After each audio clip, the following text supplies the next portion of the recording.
I'm here in Washington in chambers with Justice Stephen Breyer. Thank you, Justice Breyer, for agreeing to talk a little bit today about legal writing. I wanted to ask you, first of all, about your book, Active Liberty. Presumably, you started with a germ of an idea, but how do you go about writing a book? Could you describe your writing process? The idea was the idea of trying to explain to people how I go about writing a Supreme Court opinion.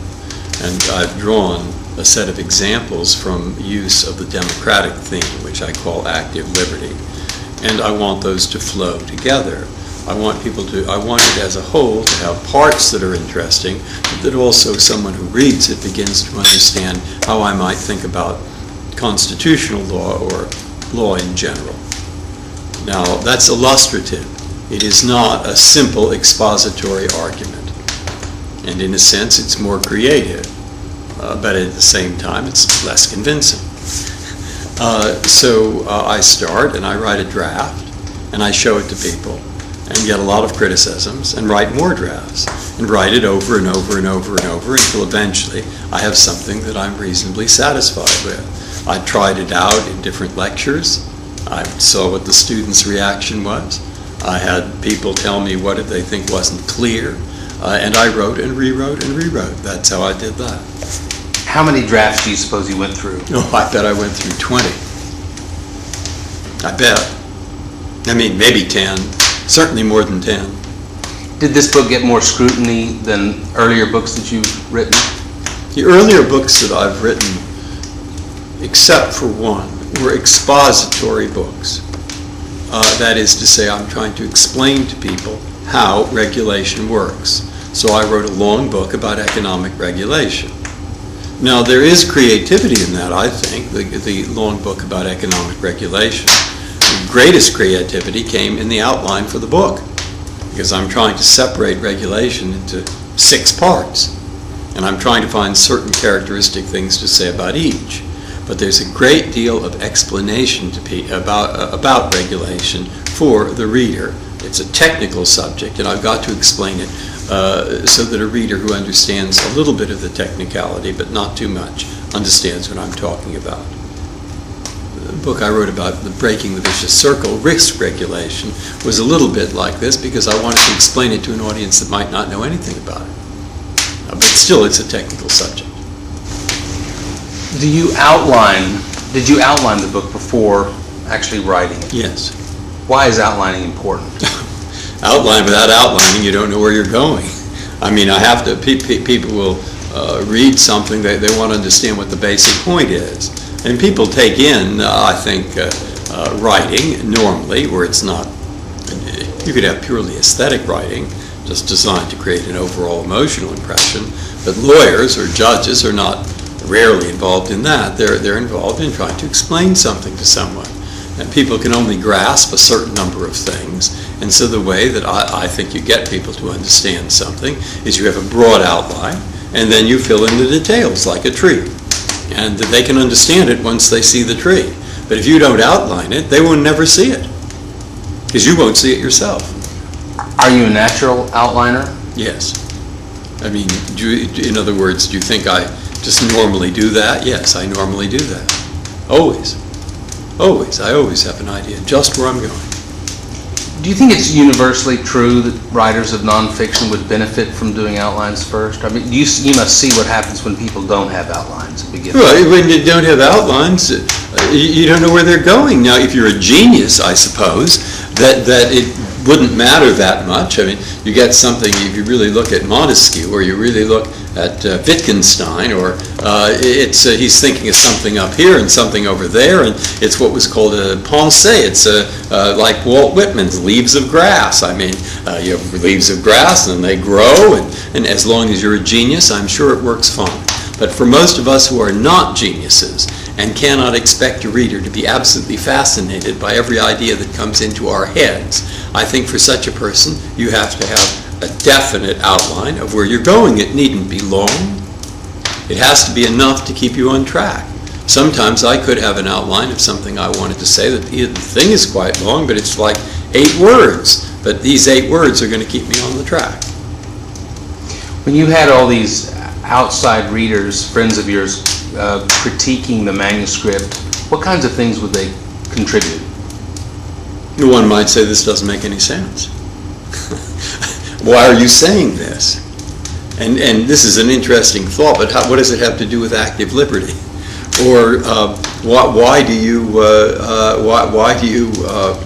put this argument about historical approach versus the more consequential, purposive approach in this book? What is it to do with active liberty? And I did think about that quite hard, and it wasn't so easy to figure out how to fit this whole thing together. I think I did it in a satisfactory way, ultimately a way that pleased me anyway. How similar is the process of writing a book like that to writing a judicial opinion? I don't think it's too similar. I mean, this is a book is a project where it's going to take a while, and it's not going to be tied down to a form. And you're continuously thinking of how to get this across to your audience, and you have many broader choices. I could have it in the form of chapters. I could have it in the form of sub-chapters. I could have it. There are enormous amount of leeway as to what you put in, what you don't put in, how in what depth you go into the argument, how much refutation you allow yourself to put in and then refute it. All those are open, and you're guided by an overarching idea, and in part I think it's an aesthetic idea. I think when you're writing an opinion, you have a discrete problem, and you want to solve that problem and to explain your reasons for reaching the result that you do. I believe aesthetics has something to do with it, because it will make it clearer. It helps to have a beginning, a middle, and an end. It helps to take what we used to call a rhetorical approach, where you begin with a summary and you draw in your audience, and then having done that, you set out your thesis. You elaborate the thesis. You see what the arguments are against it. You explain the main arguments against it, and then at the end you repeat your conclusion to tie it together. And I know in an opinion people are going to read that first bit, and they're going to read the last bit. And how much they read in the middle, I'm never certain. So you think the beginning and the middle are definitely the most important part? The beginning and the end. I'm sorry, the beginning and the Yes, end. yes I do. Just say what you want to say. To summarize it as well as you can. And you seem to like, I've observed in your writing, to the extent there's refutation, it comes in the middle. Yes, it comes after you set forth your argument. Because you explain to people first, well, why is it that I think what I think? You're not trying to prove a point. Law is not mathematics. If I'm a mathematician, I am trying to prove why A follows from B. But this is not the nature of this discipline. The best I can do is to explain to a reader what my reasons are for adopting this particular conclusion. I can't prove anyone has to, but I've explained why I did. Now I've explained my reasons, but maybe I should also explain the reasons why I didn't adopt the other approach, because there were good arguments. Now that's the way it works best. You first explain where you're going and why, and then you explain why you didn't go this other way. If it were a novel, of course, you might want to reverse it, because it might be terribly interesting to leave the reader bewildered.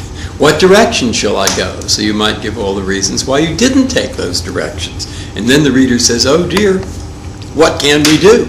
And then you pull a rabbit out of a hat and say, I did it this way. Now, I bet a good novelist could do that. I'm not a good novelist, and I would see no point in doing that. I'm not trying to produce tension or suspense.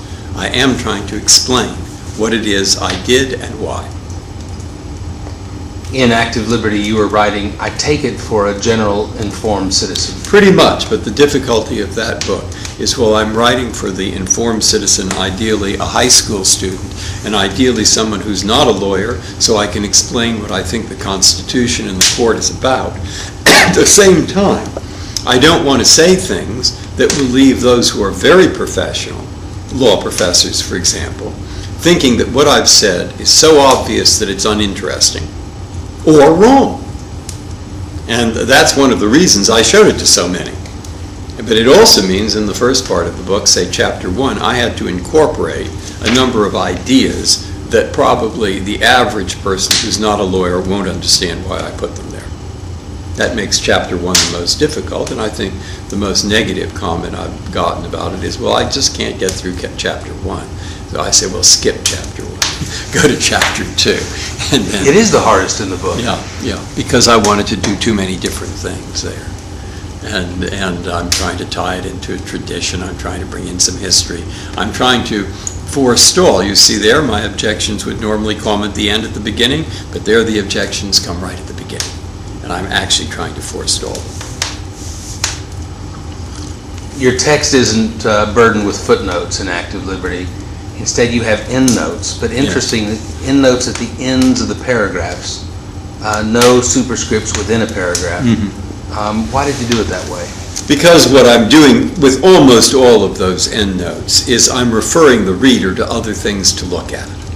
And I hope maybe they will. Or occasionally I want to show them where the source, where what I say came from. And there's no reason to burden the text with a lot of numbers, and that's why I put them one in each paragraph. And there's no reason to put the title of a book in the note in the text. That would just be distracting.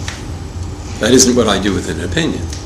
Do you agree with what modern publishers seem to be doing with semi-scholarly books of using endnotes instead of footnotes, reference footnotes? Well, this, I think it worked perfectly. Yeah. With something like this, it's very good because someone who's interested could go and look at it. For example, where it's a closer question, is what I did was I took a lot of language from judges whom I very much agree with. I admire them for various reasons. Brandeis, Stone, Frankfurter, Holmes, Learned Hand.